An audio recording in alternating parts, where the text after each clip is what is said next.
I love to see the towns passing by and to ride these rails neath God's blue sky.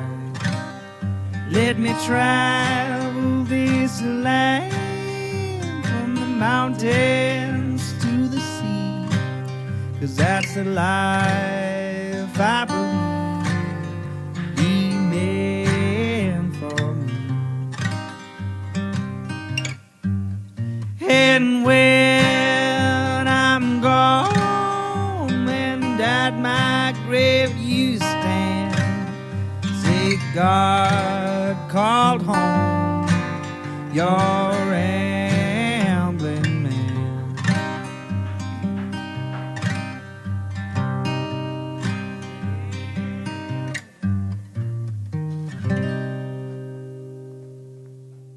Welcome to Ramblin' Man Podcast episode number 149. This one's with Rachel Bedell, the Pickety Witch. We talk about how she got into art, how she got into online retail, but it was a lot of fun. It was a great chat. I really appreciate her for coming on. If you'd like to find out more information about Rachel, go to thepicketywitch.com, ThePicketywitch.com. But yeah, thank you to Rachel for coming on. Sponsor this week is Feral Giant. Feral Giant is a graphic design, illustration, and social media consultation company based here in Knoxville, Tennessee. So they do work for clients big and small all over the country, all over the globe, in fact. But they also do photography, videography, video editing, and audio editing, website design, SEO, writing, content development. Hell, they'll babysit your kids if it nets them money. So make sure you give them a follow on social media on either Instagram, Twitter, Facebook, or LinkedIn at Feral Giant. And be sure to give them an email today and hire them for your next project. Without much further ado, here's the episode. Where are you originally from? I actually grew up in Maine. Oh, So, that fits. Huh. yeah, with the New England witchy vibes. Yep. Yeah. I grew up in Maine, went to college in Boston. So Okay. I was in New England for like up until I was like 20, and then I moved down to North Carolina. Okay. It's very different. Yeah. You and Stephen King up in Maine, just hanging out. Yeah. Yep. That's funny. Go for it. Well, I never visited his house, but everyone asks like, "Oh, like Stephen King and stuff," but I never made it up. Oh. But I have like family that was like, "Oh yeah, we ran into him like at like a gas station or something." Yeah. I wasn't that lucky, but yeah, Maine's pretty small. Like it's big but small. Everyone knows everybody. So which part of Maine? Southern Maine. Okay. So yeah, it was family in the mid coast that like they would run into like famous people all the time. It's like, because I'm trying to think. My friend Erin Donovan, her parents I think live in Southern Maine, or do they live in Northern Maine? I can't remember. They live way the hell away, and she drives up there in her RV, which cracks me up. I'm like, that's a hell of a trip, man. That's a drive. I've done the drive from North Carolina to Maine and back, and my husband and I vowed we're never doing that again. We've done it too many times. That's one of those like, you know what? Flights to Boston aren't that bad. Right. You can rent a car.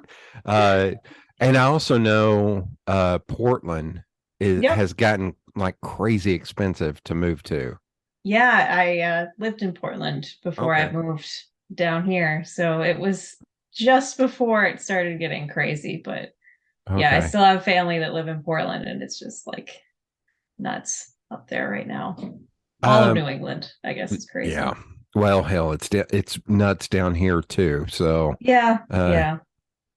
That I was just in your city last Tuesday night.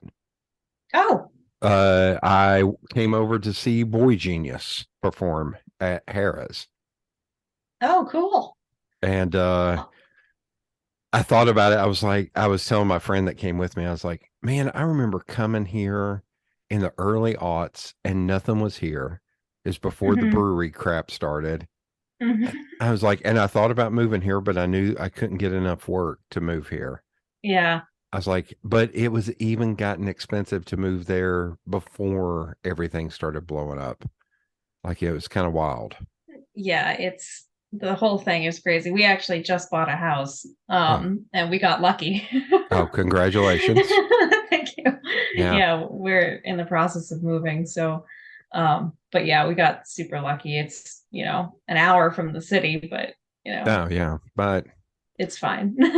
that's, uh, if it's, I think it's south or southeast where Carl Sandburg's house is in, if you said the name of the city, I can remember it, but it's like 45 minutes outside of the city.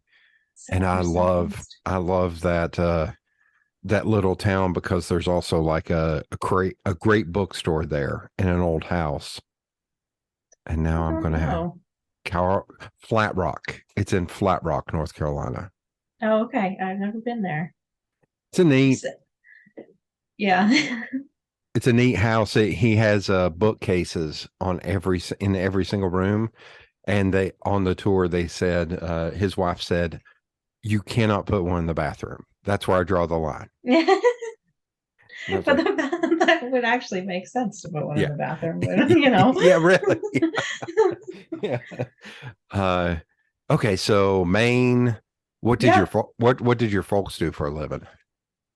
My mom was a textile engineer, actually, Okay, and an artist. She's the one that like taught me how to draw in the early days. And my dad was the stay-at-home dad, so he was always. I'm a twin, so my twin oh, sister and okay, we were always going on a bunch of adventures with him. nice. So yeah, Were you always into art as a kid? Did they always have yeah. y'all doodling? Yep. Yeah. And that was because of my mom for sure. Like I was always drawing. And then like my sister and I were in like 2 or 3 drawing classes like every week. Okay, It was a lot of art classes. And then like in school, I did art. And then in college, I did art. It was a lot of art, okay. All but right. I love it. So Other than the twin, do you have any more brothers and sisters? nope, nope, Nope. just my twin. And is your twin still in the art world, or is she's going to be Yeah. something different, like a an accountant or something? No, we're pretty similar. She does basically the same thing I do. Oh, So nice. yeah, she frequents more of like the anime convention scene, Okay. where I'm more like the oddities, curiosities scene. But we both sell our wares and artwork, and so yeah, we ended up doing the same thing. You are the dark, she is the light. She's the Yeah, bright, vibrant colors. right, exactly. That's great. Uh, Growing up, I know you get the influence from your mom, but were you into like comics or cartoons or anything as a kid? Um, Trying to think, but yeah. Okay. I mean, probably like, the average kid Okay. just watching cartoons all the time. And then when I got a little older, I got like super into like anime and Okay. like reading like Japanese comics and stuff. That was a huge influence on our work. I was just drawing that all the time when I was like 11. Yeah. And You know, yours is your artwork is a little more dark. Is that a nice way to put it? I'm trying to think gothic. yeah, Is yeah, I that guess, hey yeah, a gothic folklore okay. style is kind of what I like to go for. Were Yeah. you always kind of drawn to that?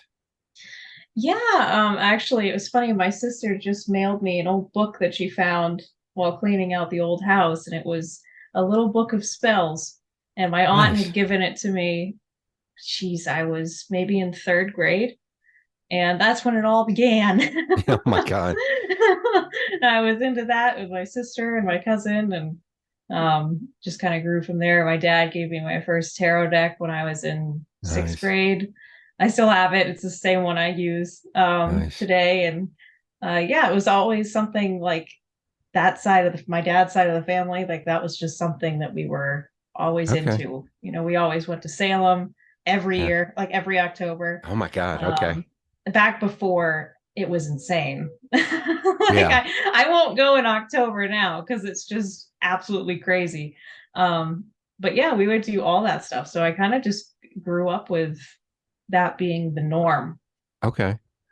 Do you remember, did your mom make you all Halloween costumes when you were young? Oh, absolutely. That's amazing. Do you remember any that really stand out? Yep, I have one. Because I saw like a picture of it, or like maybe at Kmart or something back in the day, and it was a kid being picked up by an alien, like the ones where it's like the illusion costume. Yeah. So it's like my legs were the alien legs, and then the top of me was like the kid getting abducted. Oh my God. So we did that. And she's like, "Oh, we could make that." I was like, "Okay." And so her and I made this costume, and it looked so good because I had like the fake legs hanging off in front of me, and then the fake alien up above my head. And it looked fantastic. And I would like play it up like, ah. And when we went trick-or-treating, all the adults like passing out candy would be like, they would say hi to the alien head because they thought it was my dad holding me. Oh my God. That's amazing. And it's like, who are you talking to? And they're like, oh, I thought that was your dad. It's like, no, that's a balloon. But yeah, that was the funnest one. That was so awesome. Do you all still kind of go ham when it comes to Halloween? Oh, we go nuts. I mean, my husband and I got married on Halloween. Oh, did you? That's awesome. We did a couple of years ago. Yeah, we had to. It's our thing. So yeah, we had our officiant was dressed as Dracula. Yeah. And he did the whole thing in the Dracula voice. It was awesome. God. That's amazing. Yeah, it was really cool. Yeah, so we totally love it. Maybe a stupid question. Were you all in any kind of costumes, or were you just in a normal like suit? No, it was normal. Yeah. Okay. Yeah, I went with the white dress because I was like, I kind of want to be traditional. But we had kids, like all the kids showed up in costumes, which was really funny because like one of my husband's little cousins came as Abraham Lincoln. So in the wedding photos, there's just this random kid as Abe Lincoln, and it's like, what is going on here? So that was really cute. That's amazing. Yeah. Holy crap. Fun. Okay. Oh my God. Man, now I'm kind of wondering, like, where did your sister veer off to where it's like, nope, I'm gonna do bright colored crazy anime? Was that kind of more the influence of the cartoons? Yeah, well, we were both into it. Okay. And I still am. I absolutely love it. If you see my office, it's like half scary witchy stuff and then half like cute anime stuff. It's like split down the middle. So oh my God. That's there's you a costume idea, like Two-Face from the Batman, but half of your costume's anime, half of it's like witchy. Yep. Kind of crazy. Hey, this is maybe a little too colorful for you, but have you seen the cartoon Over the Garden Wall? I have. Okay. Yeah, it's so sweet. I love like it's kind of more like a folklore aesthetic. Yeah. It's really great. Yeah. Hey, it's my friend Hannah Minocchio. And also to let you know, I'm naming full names because one of my friends, Stephanie Romer, fussed at me for just mentioning first names on the podcast. Oh. So now, like every 2 episodes, I was like, hey, I know it's weird that I keep saying all these names, but it's Stephanie, and she's probably listening, and I'll probably get an angry text, or she'll smack me next time I see her, which is totally warranted. But my friend Hannah Minocchio, that one's just to be funny. She was the one who told me about Over the Garden Wall. It's during the pandemic, I think 2020. Yeah. And I watched it. I was like, holy shit, man, because it was like October and I was watching, I was like, this is perfect. So now like every year around Halloween, when it's not that 1 week in October when it's 90 degrees outside here.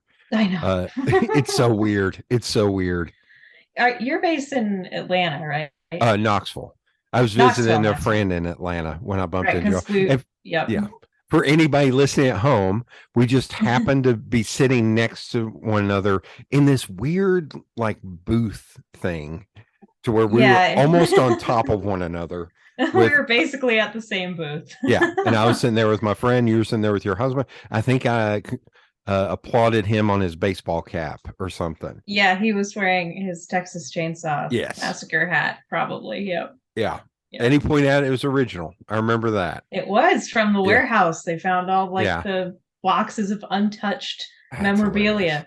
I just watched that movie for the first time last week. Really? The original. Yeah, and I absolutely loved it. It's great. Like, I am not a horror person at all. I am a ginormous pansy when it comes to scary stuff or gore. I used to be. But damn, that movie just as like an independent film is crazy good. Yeah. It's absolutely. The filmmaking and the writing is so good. Yeah, it's funny because I went to school for film initially. I wanted to be a filmmaker. Yeah. And that kind of changed. But yeah, so it's funny because that still like is in my brain when I watch any movie. Yeah. Oh, look at that. That's really great. So, but yeah, I appreciated it from a film standpoint. It was pretty incredible for, what was it, 74 or whatever it came out. And so. And I think it was like his first film, like maybe when he was still in college or right out of college or something like that. And I think I told you all, the best fun fact for me out of anything is that John Larroquette was the one who did the voiceover in the beginning from the show. Now you are significantly younger than me, although they've relaunched Night Court. So Night Court, he played Dan Fielding, who's this like lascivious, trying to get any woman that comes in his purview, almost like pervert. And he's the one who does the creepy narration at the beginning. I was like, that's hilarious. Like he was from Texas. I think was going to school with the director. And, wow. Yeah. And that's always my fun. I love fun facts about movies, like who almost got cast and stuff like that. Right. Yeah. But that film, so remember I saw that film in one of the theaters here at the Bijou, and it was all college kids and me. And this young man in front of me with his girlfriend were sitting like right in front of me to the left, and he was just talking all this trash. Oh, baby, don't worry. If you get scared, I'll hold you. Yada yada. Oh. And the scene where he slammed the door open, like the first kill. Yes. Yeah. That boy jumped so much it hit my knees.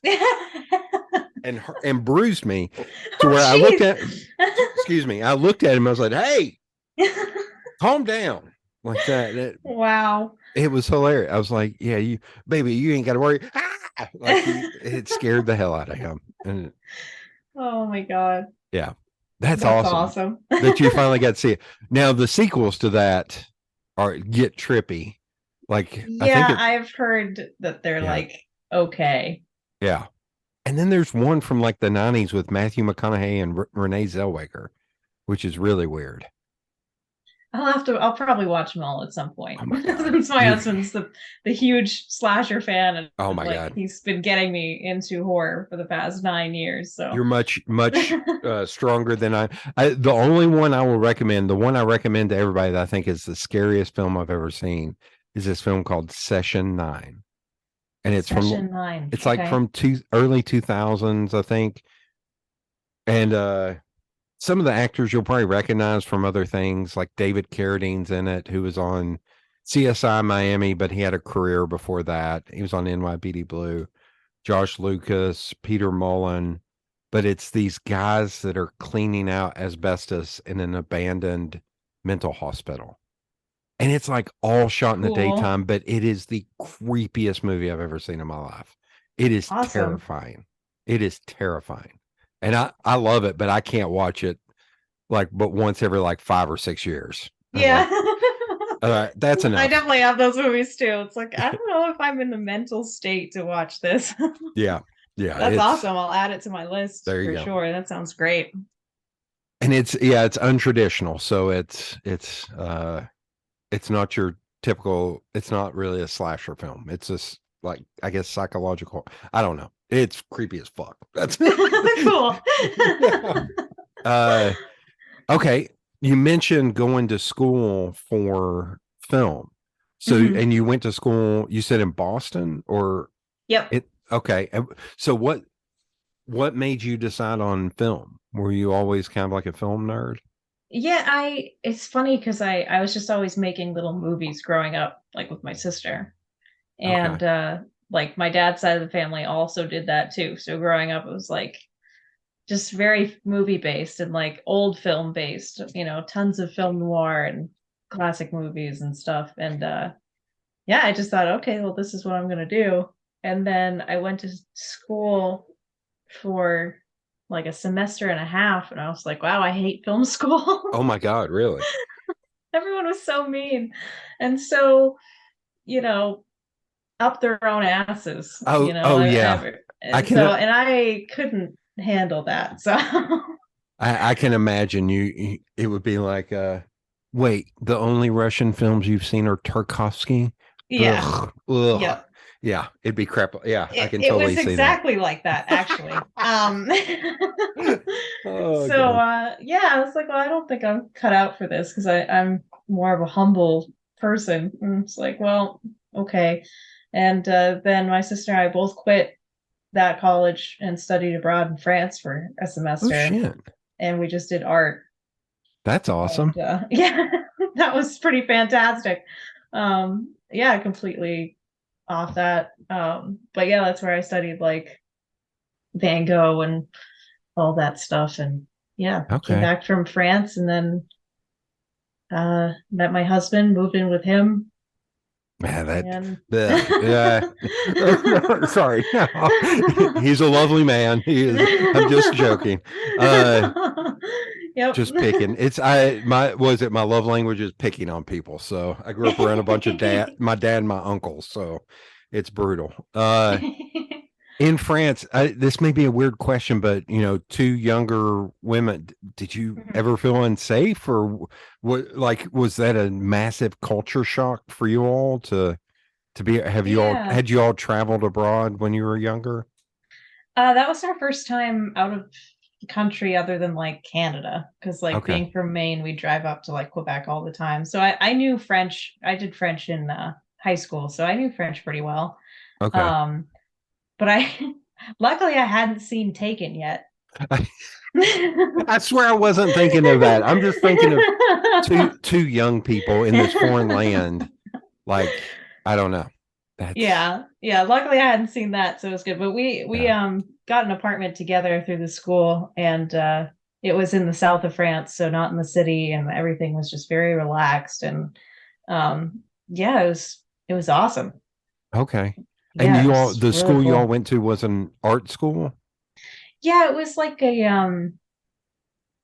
what was it called? It was like some kind of international English university sort of Okay. like study abroad school, like Okay. specifically for people coming over.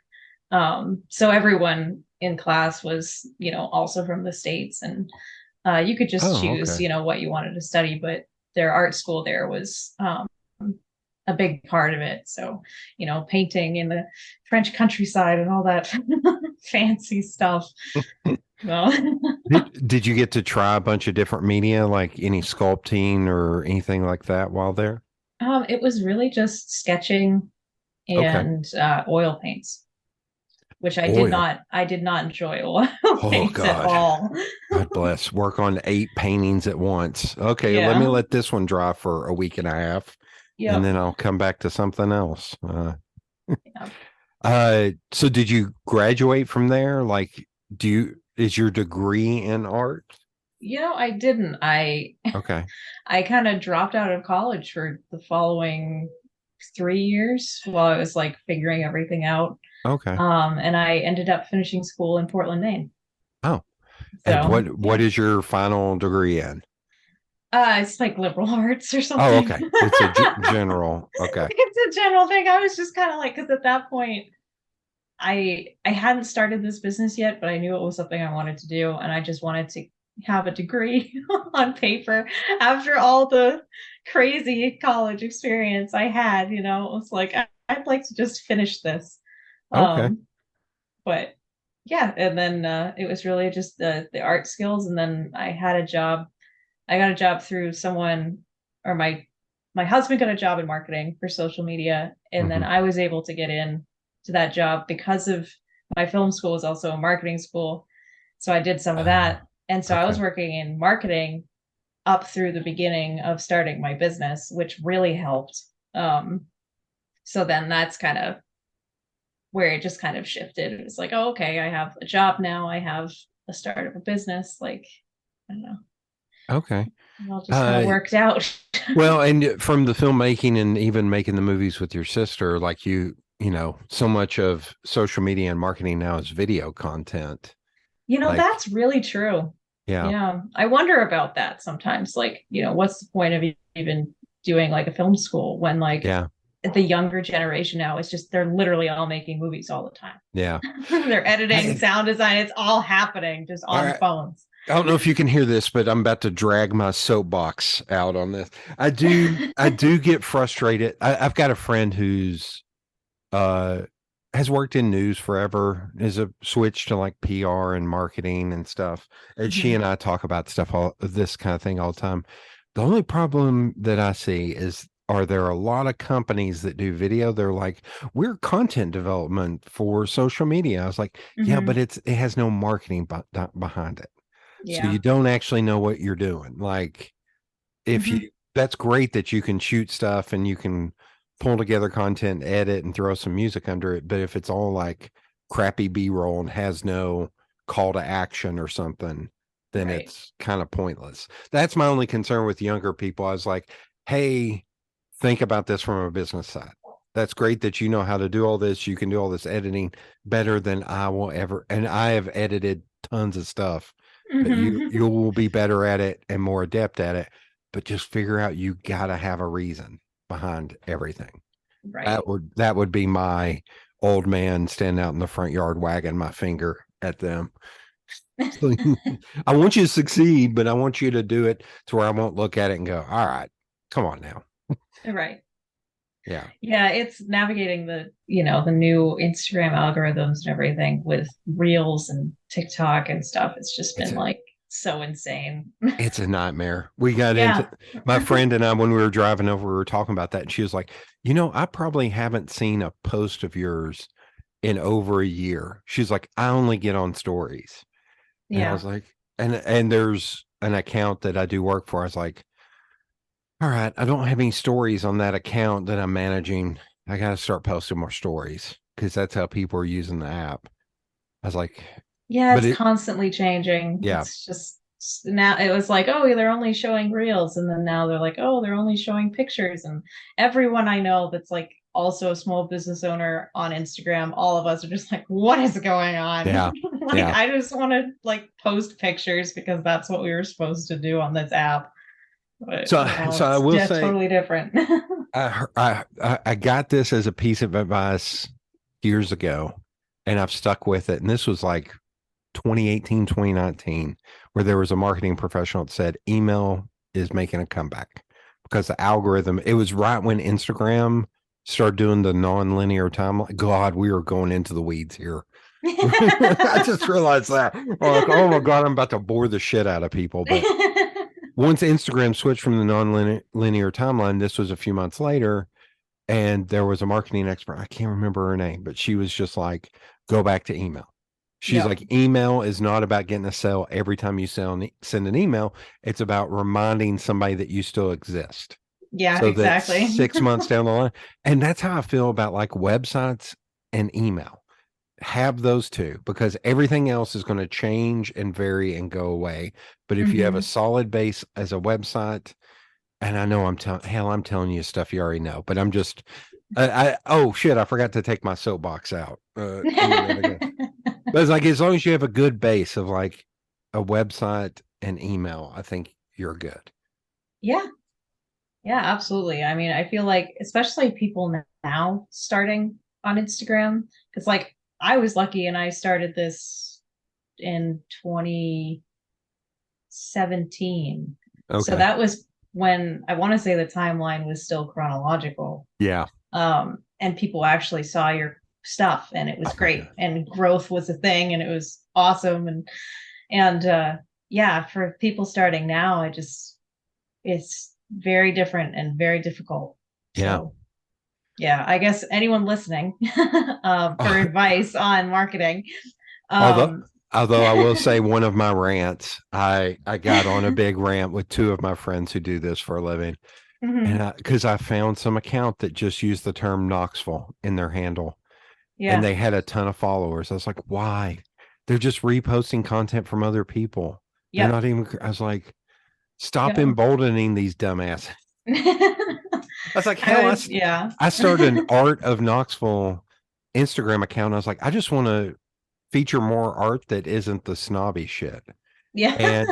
And I started it and I posted for like 2 months and haven't done anything with it. And it's already up to like 600 and something followers.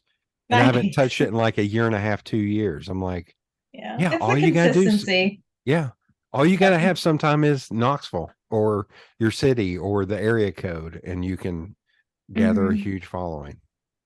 Oh my Yep. God. Okay. I got to get rid of my soapbox. Before I forget, I'm going to go back.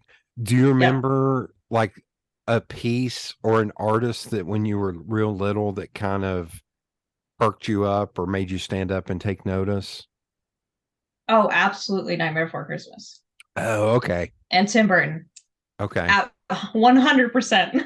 Okay. When I was like in kindergarten, every day when I would get home, I would have the VHS tape rewound to the beginning, ready. And I would put it in the VHS player and I would watch the movie Oh my God. every single day. Oh my God. So, yeah, a big influence. Have you all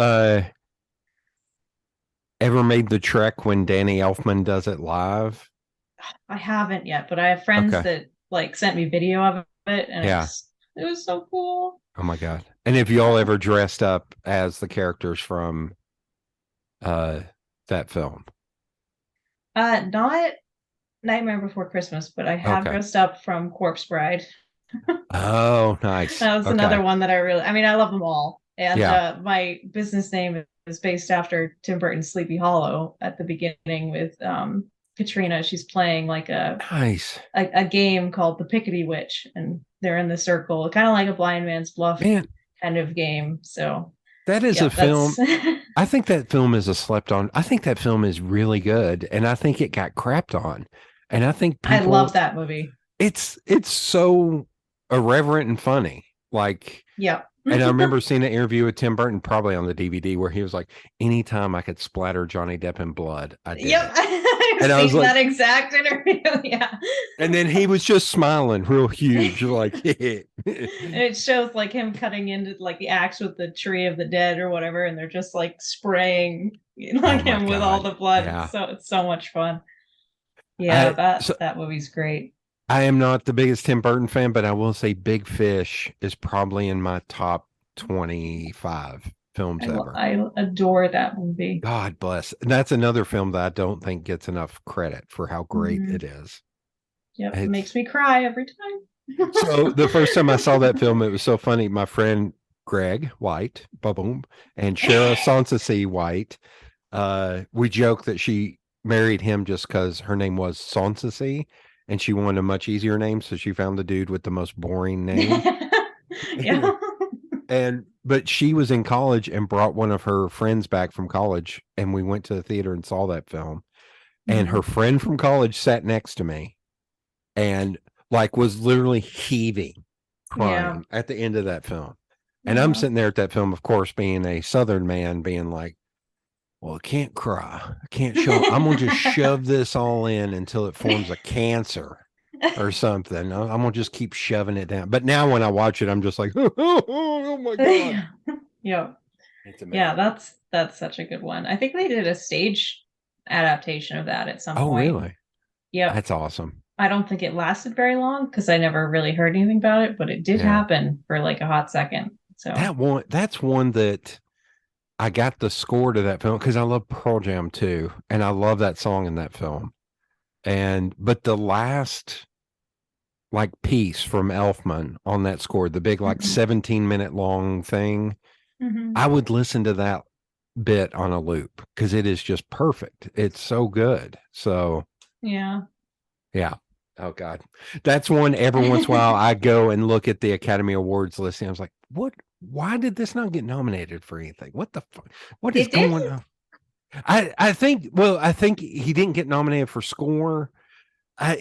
Burton may have gotten, maybe for like writing. Like, I don't think it got nominated for much, if anything. It did get Best Original Score. It did get score. The Academy Award. Yep. Okay. I was just looking it up. I was like, wait. Yeah, I just looked it up too. It's like it had to win something. It's so good. Like, am I forgetting this? I think I was also mad that the Pearl Jam song didn't get nominated. It's whatever beat that out was kind of like, wait, what? How did this not get nominated? It was a crappy year where they only had, God, now I can't find it. Where, I don't know. It really, it was nominated for original score. I think one of the. Oh, it didn't win? No, I think one of the Lord of the Rings films beat it. Oh, wait, yeah, no, I was wrong. Yep, it was. Was it Lord of the Rings? I'm trying to click on it, but it's not letting me. Yep, you're right. Ugh. It was Return of the King. That's okay. That's tough when you're going up against Lord of the Rings. I know, but they had 2 other films where they could. They did. That's my excuse. Damn it. So that was, God love my friend Shara. Her and I got into arguments about Lord of the Rings because I remember the first year, everything got nominated and it didn't win as much as they thought it would. I was like, they're going to wait and give it to them for the last film, and that's going to piss me off because that means every other film that is nominated that year is just going to get screwed because they're giving it to them for 3. Okay, gotta get off my soapbox. Can't keep talking about this. Okay. Where'd we leave off? Okay, so you went back, you got your liberal arts. Yeah, but we're going to go back forward and liberal arts degree. Yep. Where did you meet your husband? Was he in Boston or was he in North Carolina? He was in Maine, actually. He was in Maine. Okay. Yeah, we both had parents in, like, one parent in Maine, one parent in North Carolina, which was a weird coincidence. And yeah. And so he would be going back and forth and I would be going back and forth. And yeah, we met each other at a little anime convention. Nice. And that's okay. That's where we met. So yeah, the anime thing continued through all of it. So I know you all both have family there. What made you choose North Carolina over Maine? The winters. Oh my God. Okay. After growing up there, you're like, wow, this sucks. And we lived in North Carolina for about a year. Okay. And then moved back to Maine and then moved back to North Carolina. We're like, yeah, it's better down here. And it was, at the time, cost of living was cheaper. And we were well, if we want to buy a house eventually, like, we'd want to have a shot at it. And I guess that actually worked out because in Portland, where we were living, it's impossible now. Yeah. So, yeah, it was always kind of a back and forth. So, okay. Yeah, it's just funny coincidences. Well, and it's fun. I was talking to, not to brag. I'm going to brag for a moment. I'm going to lovely Indianapolis, Indiana. Hold your applause because that's, during July 4th to visit some friends. And one of my friends, she was like, you're lucky you're going to catch me because I'm about to move to Orlando. I was like, oh, no more winters for you. And she was like, thank God. She was like, you understand what sold me on leaving Indianapolis. Mm-hmm. Oh my God. It's rough. After a while, you're just like, this sucks. Oh my God. Like, it's nice here, in the South because, like, you get snow for like a day, like around Christmas time, and then you're like, woohoo, and then it's gone, and it's great. You're killing me. I wear shorts I wear shorts in the wintertime. Like I am the opposite. I've thought about escaping to like Canada or the tundra or somewhere just to get away from these 90-degree, 100% humidity days. Yeah, exact opposite. Oh my God. Okay, so you had said you had kind of started your business on the side when you were working. Mm-hmm. So what made you, I'm trying to think. I don't know a proper way to ask it. What made you Like think to go start full a time or business? No, to start the business. Like were people seeing your artwork and saying, "Hey, I would love to have that on a um like." What let's ticked the click over from artist to business person? yeah. I'd always wanted to like because I would go to like the anime conventions and stuff. Um like when I was younger and still now. um, but I would see the artist alleys where people Oh, would okay. be all set up, like not the vendors, but like the like specifically like independent artist rooms, and they just have all their stuff. And I was just like, wow, this is really cool. Like this would be really cool to do. And I started working toward it. I started like honing a style and stuff. And kind of establishing an Instagram presence and you know just kind of getting going. And then I found, when was this was like 2016. I was at like a tiny anime convention and someone was selling enamel pins, and this was like at the very beginning of like the pin craze, like before it had taken off. And I was like, wow, this is really cool. Like I bought one, and it was actually by a business called Mint and Apple. And she's Huh. still going. And she actually, I think, just moved to the UK and is like going strong over there. So shout out to her for my first enamel pin. Yeah. And so I saw that and I was like, wow, I think I could do this. And then I ran a Kickstarter for 2 enamel pins and it was successful. And then I created an Etsy shop to sell these 2 pins and they sold well. And I was meeting like a lot of other like beginning artists like in that kind of pin community at the time, like back when Instagram was cool and people saw your stuff. And so I started networking with a lot of people that were doing the same thing, um, and just growing from there. And my Etsy grew, and like we were all kind of, we do like pin trades. So like we trade pin designs, and you take pictures with like your whole collection and tag everybody. And it was just such a great little community that was growing together.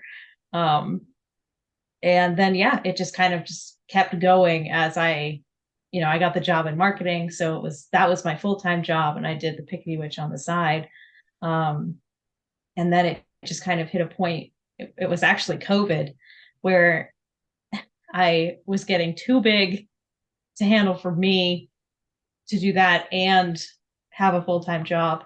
And the pandemic hit and I was furloughed from my marketing job. Woohoo.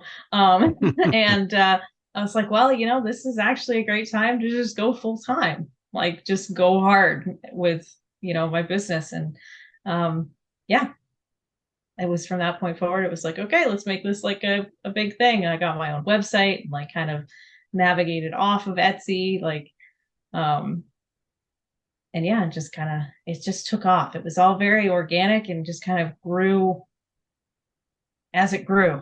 I was very fortunate. I met a lot of really cool people and I still, know them.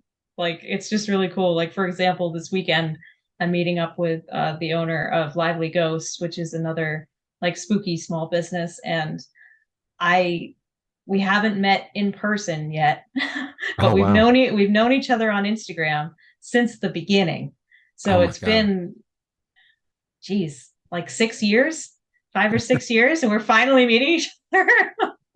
But it's just crazy, how, and she's grown too. So it's really cool. The community, like it was like spooky pin community at first was really cool. And then now, like since I've evolved into more than just pins, like it's, just the spooky community in general is just awesome and supportive. And yeah, I could You all need like bikers jackets that say spooky community or something. yeah. Yeah, pretty much. Yeah, it's like when I met you, when I was doing the Oddities and Curiosities Expo in Atlanta, like that community is just awesome. That's Super great. supportive. And yeah, it's really cool because it's like all these people into like really weird stuff and you think everyone would be spooky and scary. And then everyone's the nicest people you could ever meet. Yeah. So yeah. yeah, it's just really cool. Oh man. I got off on a tangent there. No, you're good. And so pins to Yep. start.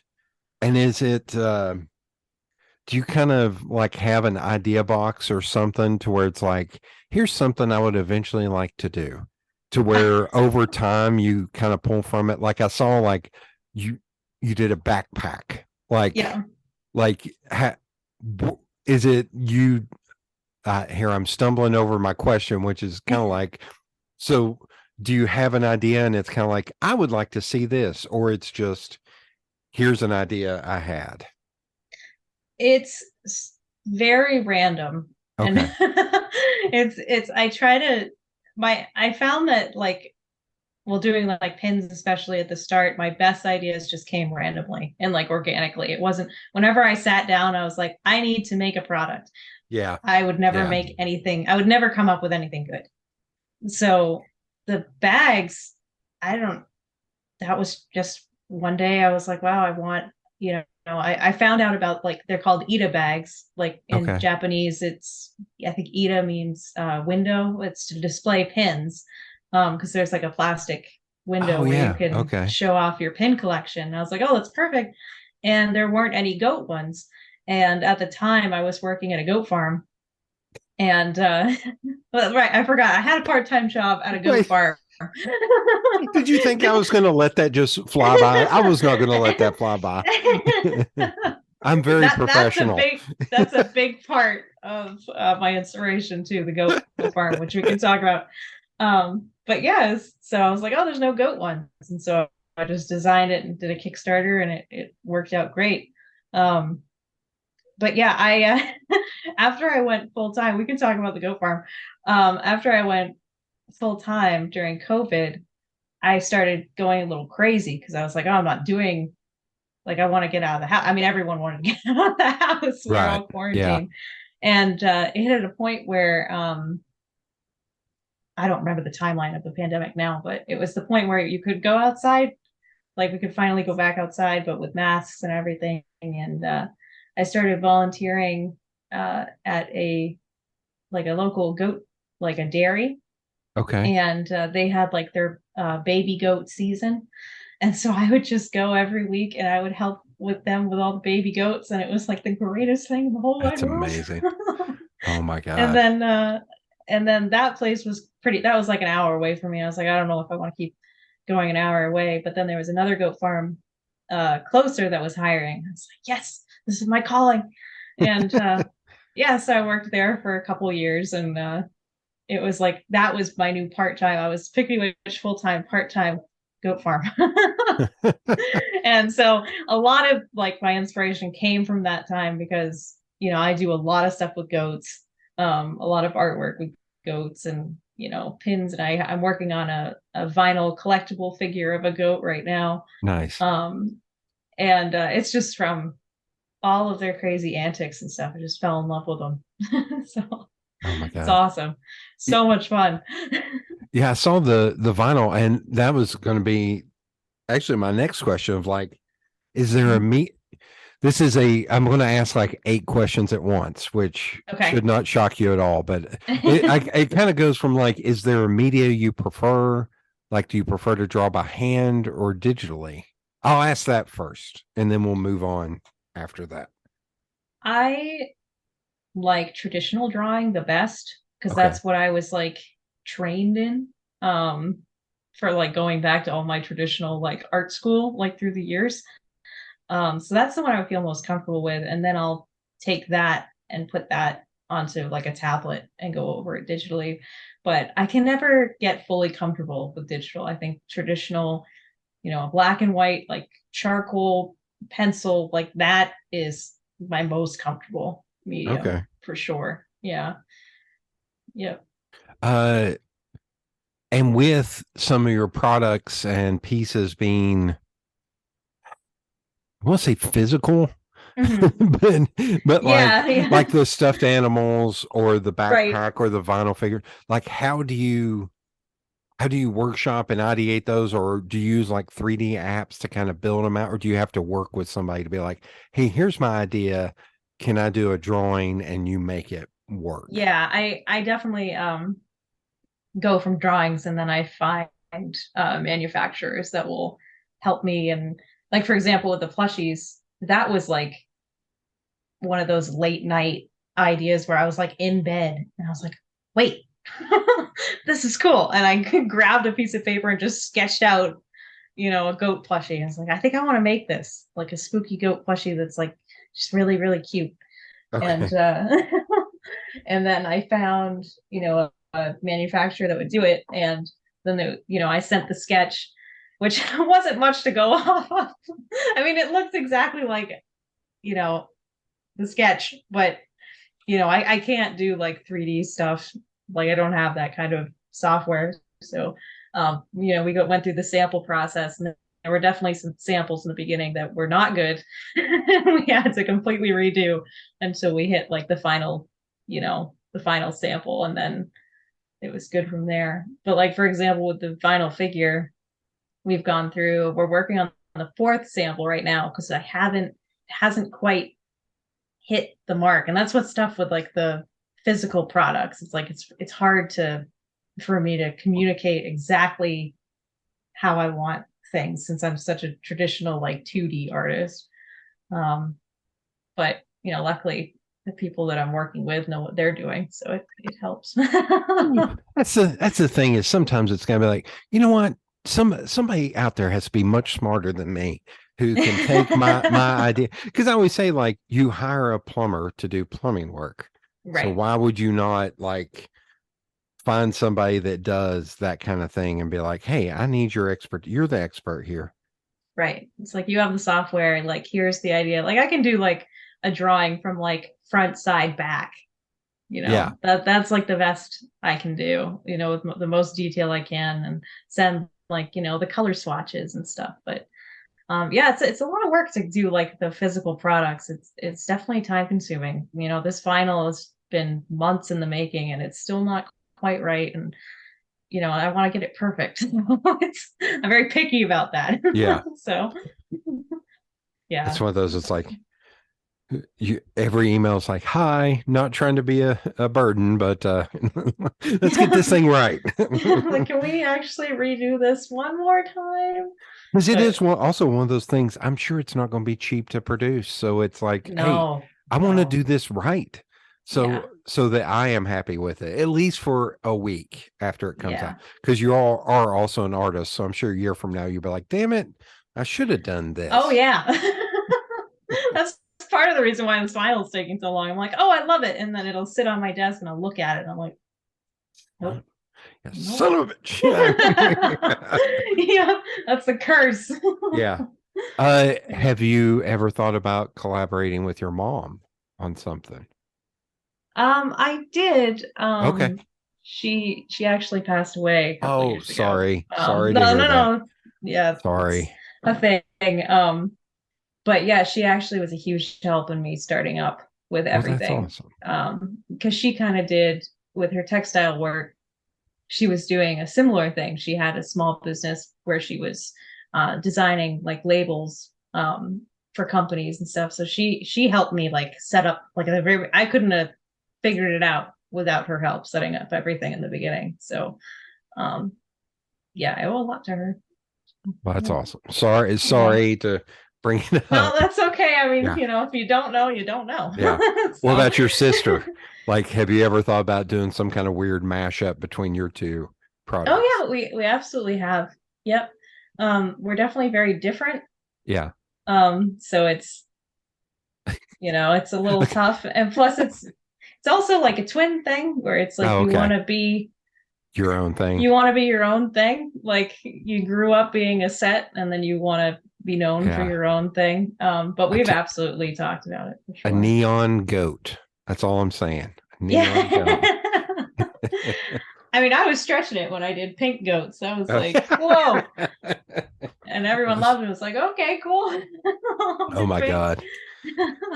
Where does she live still on the East Coast, or is she somewhere? Yeah, she's up in New England still. Okay. Yeah. Okay. Yeah. I don't mean this to turn into a quiz about your sister. And then I'll have your sister on. I'll ask her nothing but questions about you. That's how this works. Okay, so your pieces are they in stores in places, or do Yeah. you only direct sell them? No, I do wholesale Okay. to places all over the world actually. Um, so I go through Fair, which is like it's kind of like an online catalog for retailers to find brands and brands to find retailers. And I've been able to get my stuff in stores all over, which is really, really cool. So I started with just networking and before I knew what Fair was like years ago. And I was able, my first wholesaler was a shop in Salem, Massachusetts, called Emporium 32. And they're still a big one of mine, and they are awesome. And I just remember how exciting it was because I went to Salem every year when I was little and I bought stuff from the shops. And then I realized at that point that my stuff was going to be in the shops in Salem. And it was just like a dream come true. That's amazing. So yeah, that like how it came full circle. It's like, oh my God. But yeah, it's just very, very cool. Whenever, we travel, I try to, stop by and if there's someone selling my stuff, I'll stop in and be like, this is so cool. Like it's just it's unbelievable to me. Yeah. Like just to see my stuff. It's just awesome. So yeah, it's still can't believe it's all happening. But like So. sales through the site, are you also having to be your own like fulfillment department and I handle all that? was, I was Okay. up until the end of last year where I was like, this is awful. Yeah, yeah. And Seriously. I was fulfilling orders like 90% of my free time. I didn't have free time. I was just fulfilling orders all the time, which was fantastic because orders are great. It's awesome. But it was just a lot of work. And my husband was helping me, like my sister-in-law was helping me, and it just hit a point where like our garage was full of plushies, like stuffed goats, just like full of it. And we didn't have, and then the living room started getting full of products. And it was like, okay, this is too big. Like it's too big. So the beginning of this year, I made the giant move into a warehouse and a fulfillment center. And that was insane. But it's finally really evened out and it's just been awesome. And I actually have free time to like draw again. Yeah, And design stuff and you know it's that weird thing. Like when I got out of college, I started my own business where I was doing graphic design work and print brokerage. mm-hmm. And I did it for about a year. And at the end of the year, I was like, I'm tired of doing 80% sales. Yeah. And the rest, then like one day a week, if I was lucky, I would get to work on design. And the rest Right. Yeah. was, It just becomes so business oriented. The yeah, creative aspect just disappears. yeah, Like totally.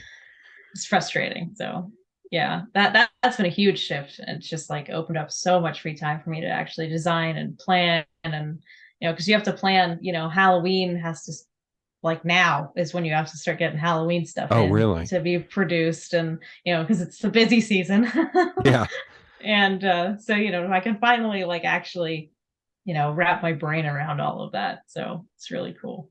And go into like events and stuff, like you mentioned the Mm-hmm. oddities thing.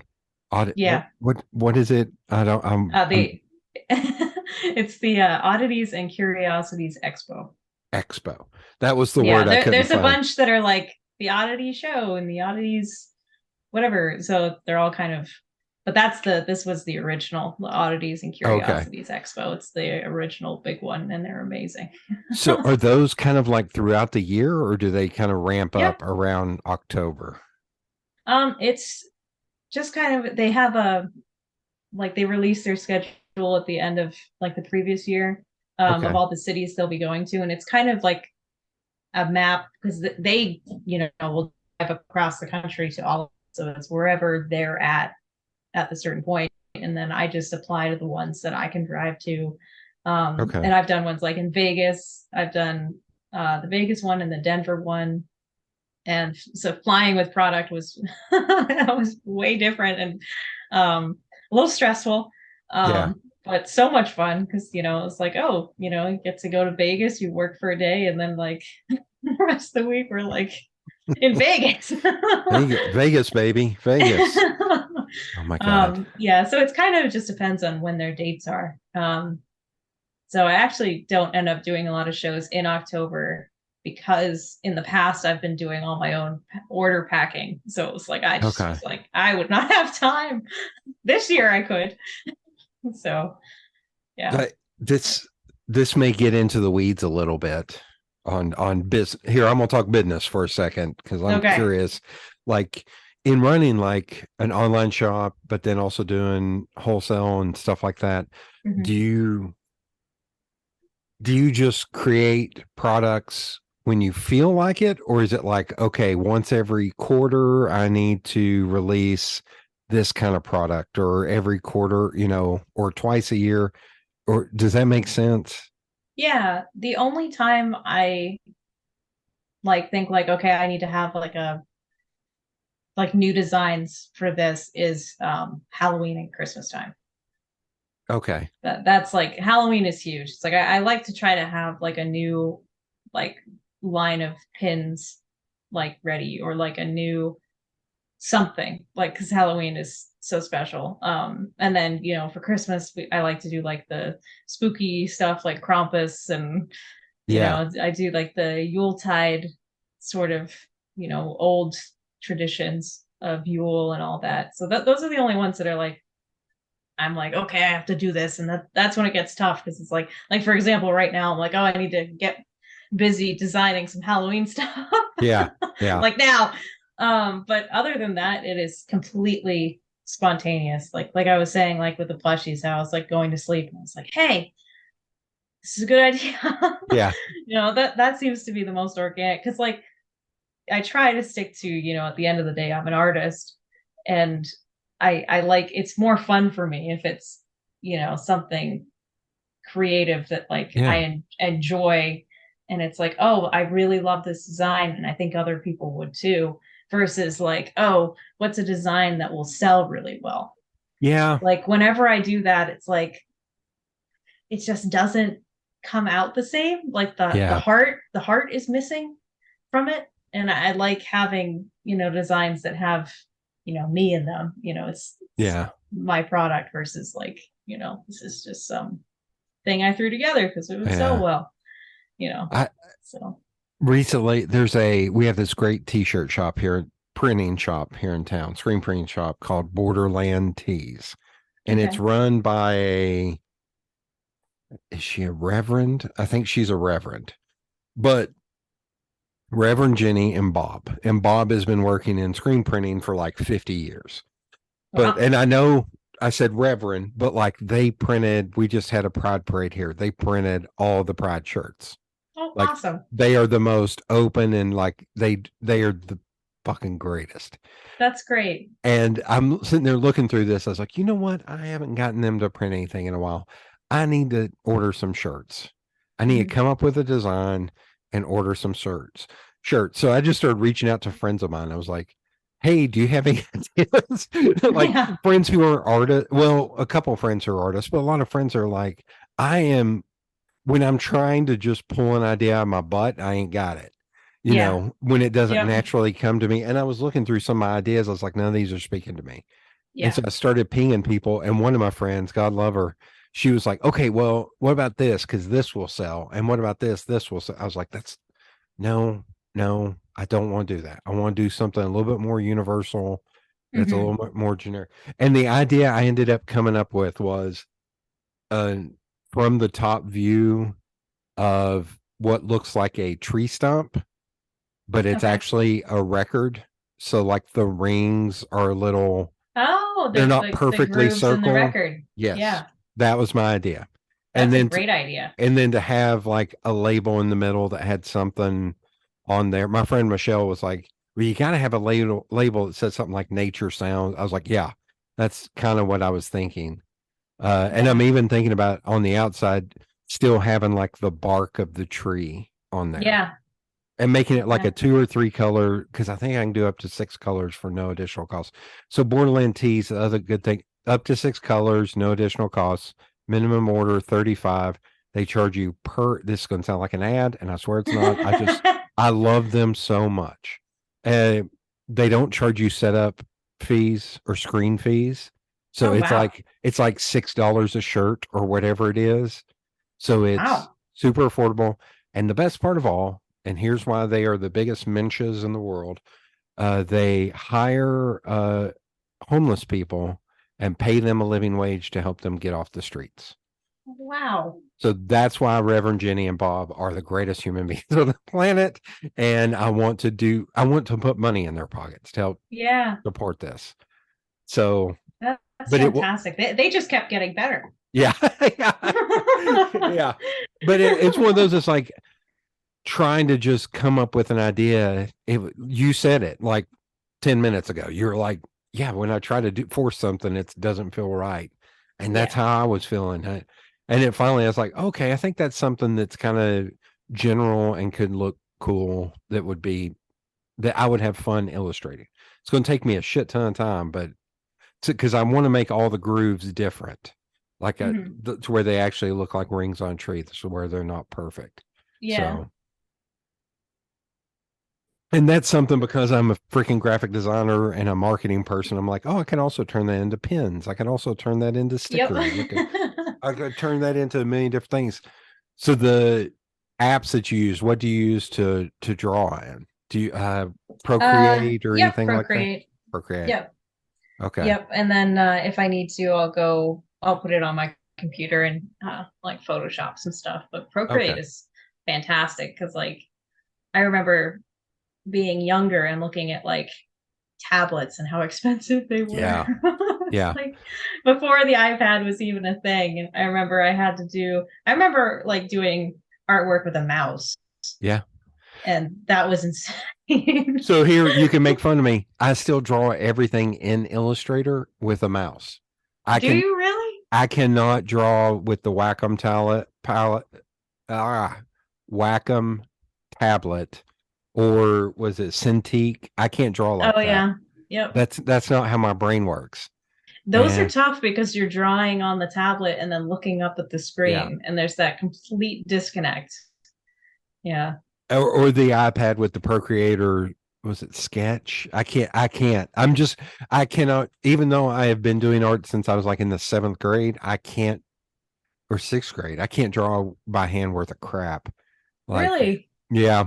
But I also think I surround myself with a bunch of artists who are way better than me. So I'm like, I suck. You all are amazing. So, well, there is a skill in doing it with the mouse. Yeah. Well, like, yeah. There is. I think that skill is called insanity. I'm trying to think. Oh God, now I got off. I got to look at my notes. Heaven forbid. You mentioned Kickstarter a few times. Yeah. Yep. So do you still use Kickstarter, or do you do like pre-sales for the drops now? When it's a big project, I'll do Kickstarter because then it's so much money down. But if it's like a new pin, like I'll just do a pre-order. So like I just did a run of like jackalope plushies. Nice. And that was a Kickstarter, and then now I have pre-orders open, and then I'll put them into production. So just helps with the financing a little bit. Yeah. That's also a whole thing. So oh God, yeah. But Kickstarter's awesome. Have you ever thought about doing a Patreon? I have, but I don't think I have the mental capacity to keep up with it. I know people that have done it, and that's fantastic for them. They're awesome. I cannot wrap my brain around it. If it makes you feel any better, I started preparing to do a Patreon for a separate podcast. I think like 4 years ago, and I have like 20 something episodes of a podcast recorded, and I still have not done my Patreon because it's the same thing. I was like, in my brain, it's like, once I hit go on this, I'm not going to miss any deadlines. Like, I have to do this because money is on the line, and I will not be a jerk. Right. So that's another reason I have not started. I was like, because once I hit go, then all of a sudden my the hours in my week are going to get a lot shorter. Yeah. So exactly. It's a lot of work to do the Patreons, like to because you have to have new content, and all the little extras and gifts. And it's just with the way that I work, like, so, spontaneously with designs and stuff, it's like I couldn't do it. Yeah, I but get there's artists out there that will do monthly phone backgrounds and monthly pins, and it's incredible. Yeah. So, but that's just not how my brain works. Good luck to them. Yeah. Is there anything you would like to see more of in art or in this space in general? Like in like the spooky community?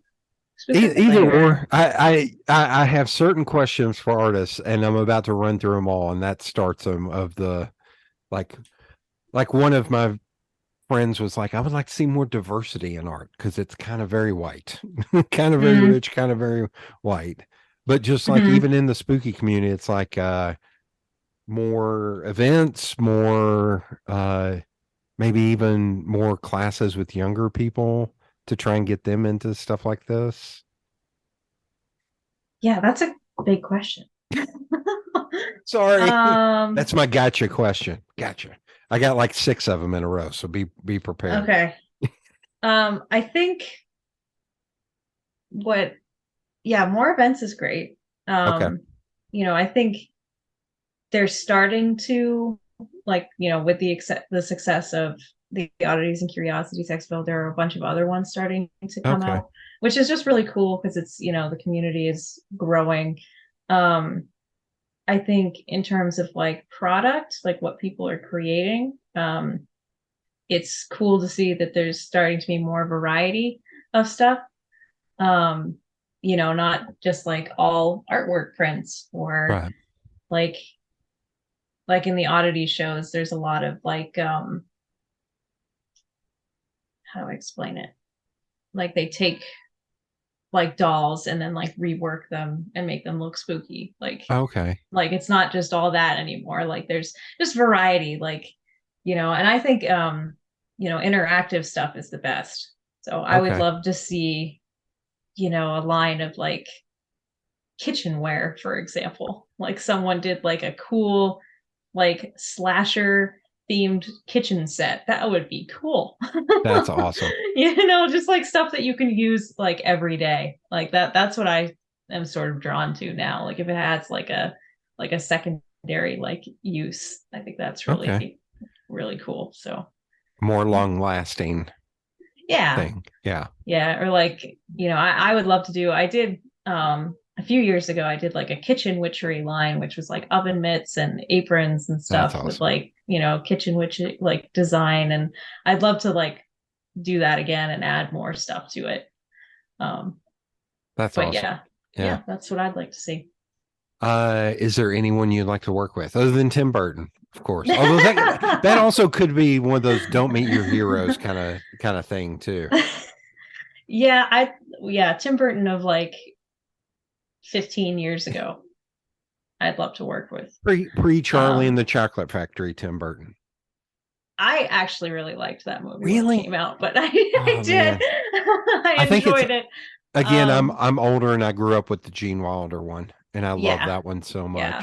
I love them both for different reasons. But yeah, that would be amazing. I'm trying to think collaborations with people. I joke about it all the time, like because I'll do like horror conventions or. I was going to say bands or. I don't know. MCR would be cool. It would be hilarious if you're like, Taylor Swift. Taylor Swift would be great. She's too busy. Yeah. I love, so like I said, I was over there seeing Boy Genius.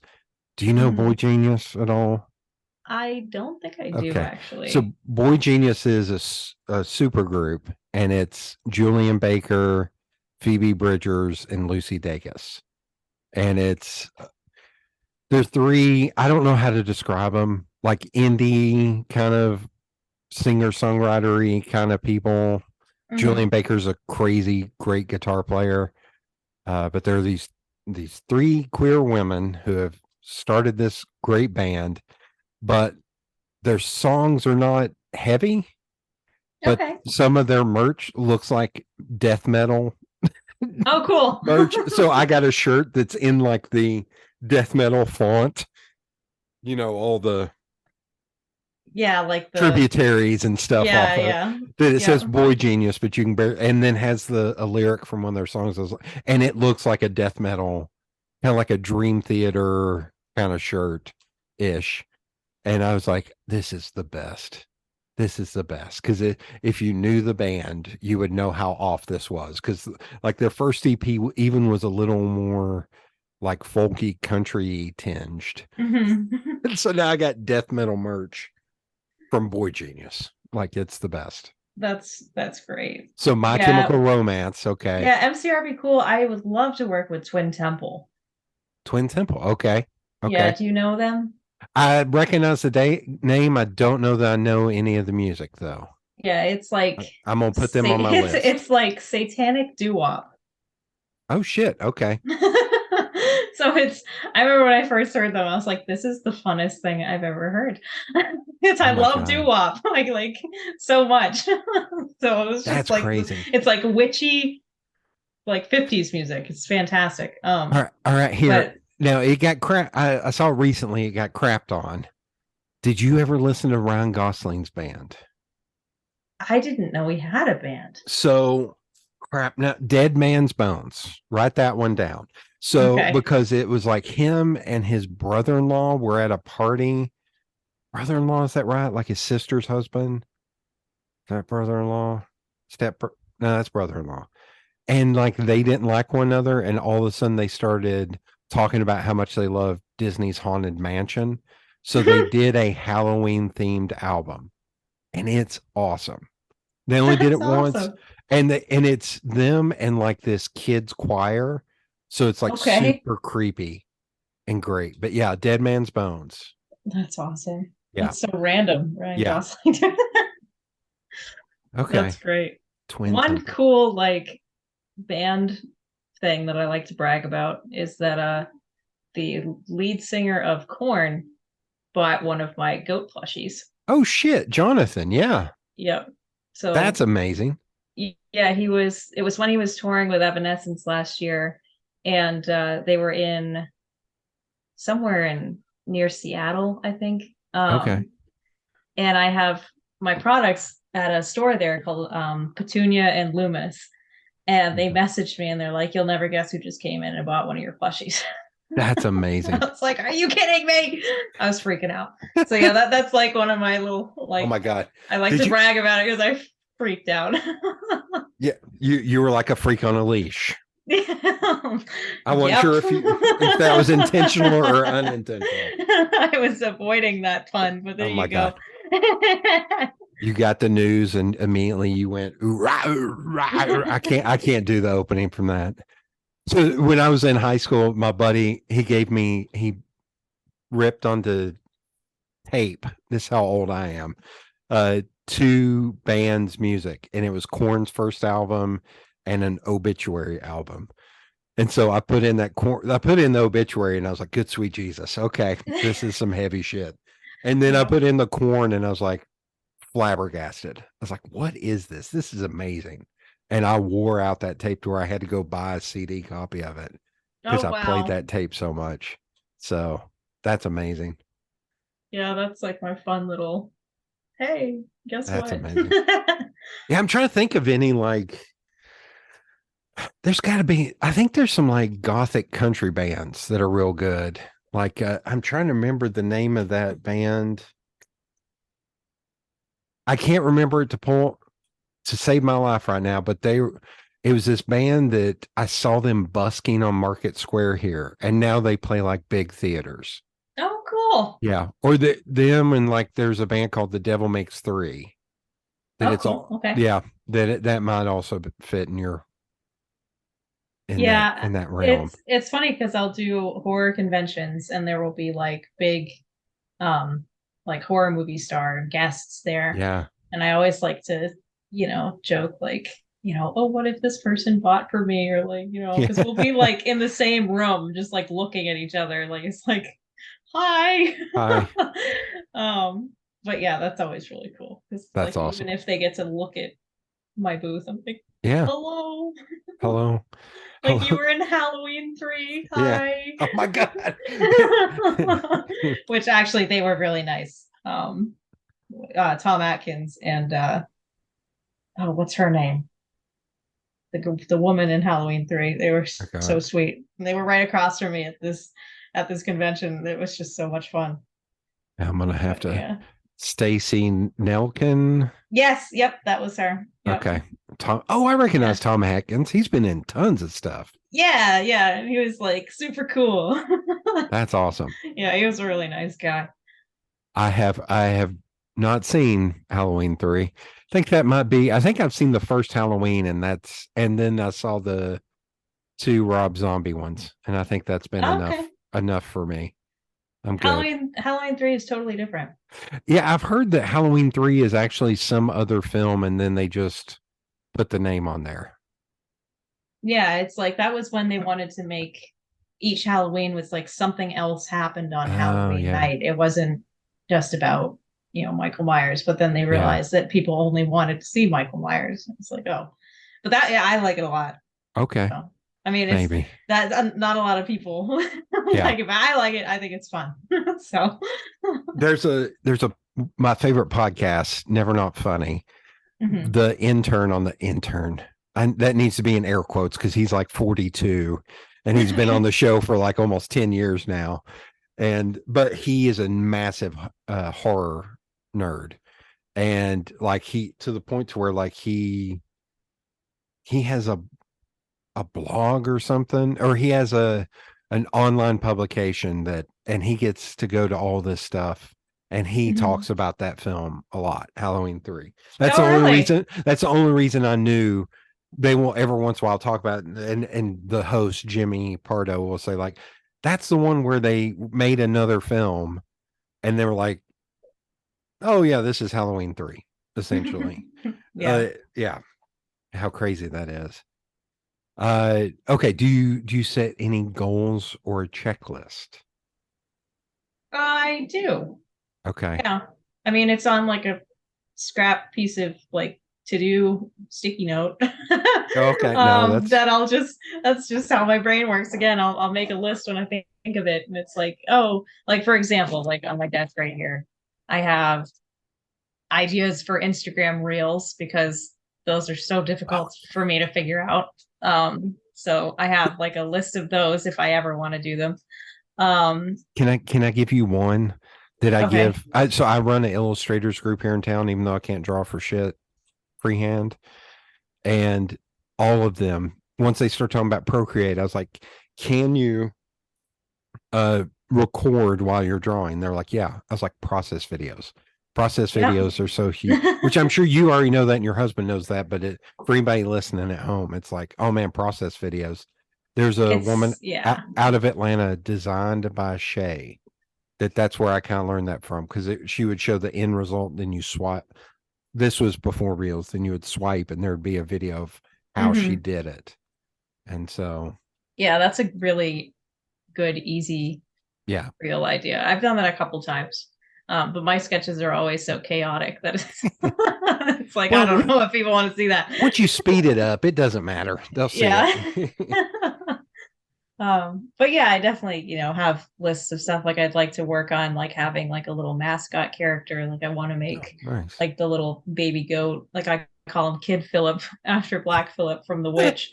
I want him to be more of like a little mascot. So do more of that and just maybe new products I want to do. And like the vinyl figures are the next kind of venture into that. I really want to do a Halloween candy bucket that's a goat head. And it's horrible trying to find someone that can actually make it because I've like talking to these factories and they're like, we can't make this. Like they straight up just tell me, I'm like, damn it. No. So that's like go into McDonald's and say, I need to talk to somebody at corporate who made the buckets for the Halloween time. The plastic buckets. I just need to know. I just need your supplier. Just tell me your supplier. Yeah. Please. Yeah. So that's been kind of a hunt, and it's tough because it's like, how long does it take to produce? Like, I'd like to have them by Halloween. And that's So another just one of the that kind of things stuff. you don't want to hint about, because you don't want to be like, oh yeah, I want to do this. Here's a sketch. And then be like, oh shit, it's going to take me 3 years to actually get this produced, because it's a nightmare. I actually do like to post my sketches and stuff Okay. of Okay. ideas because it gets your idea date, like, time stamped. It makes you follow through too. It does. It really does. It's like, oh, here's that thing that I said I was gonna do. But it just kind of gets you out there. So it's like, in case of like art theft or something, you're like, Oh yeah. Yeah. I had that idea first, which doesn't usually happen. It's happened to me a couple times where it's like, hey, it's straight up my design, like, Oh that you yeah. stole.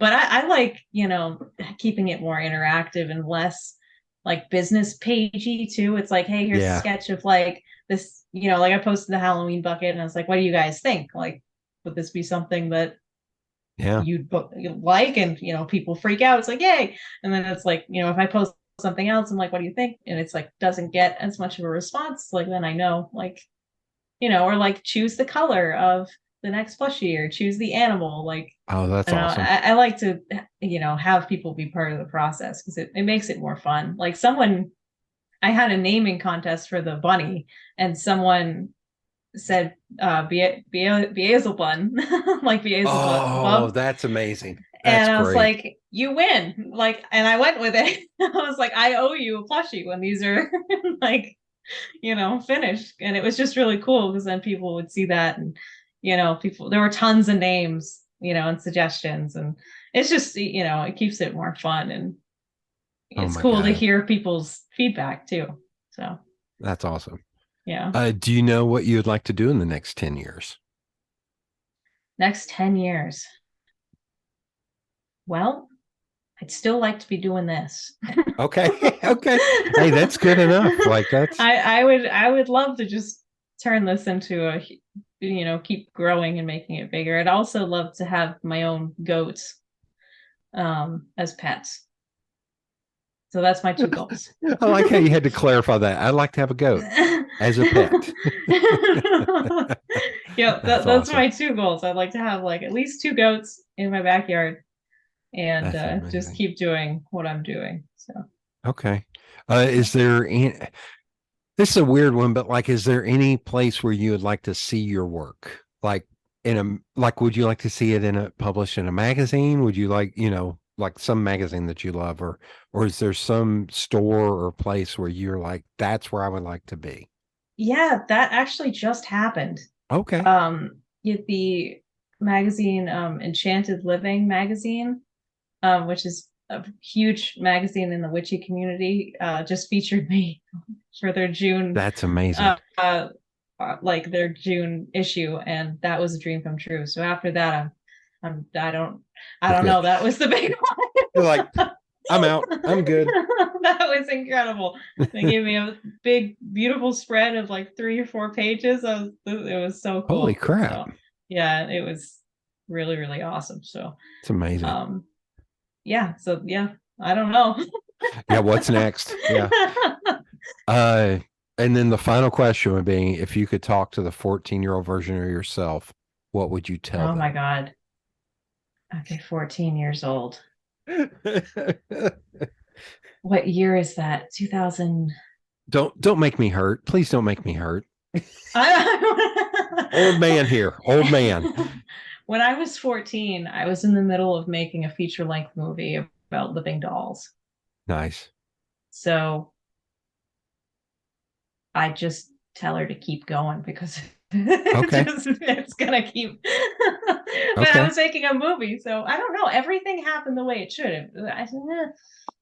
It's like playing with time here. I don't know. I think that's what a lot of people say. I think a lot of people say stuff like it gets better, or just keep doing what you're doing. It may feel weird now, but you'll figure it out. A lot of stuff like that. Yeah, like stick to your guns, really. And yeah. like, I mean, that was like middle school. Middle school sucked. Yeah. Oh, that was another discussion I was bullied a lot. Yeah. That was another discussion I had with my friend when we drove to Asheville, because she teaches middle school kids.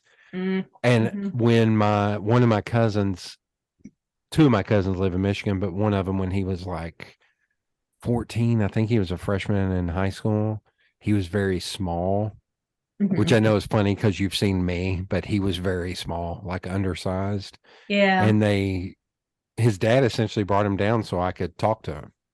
And I told him, I was like, here's the deal, kid.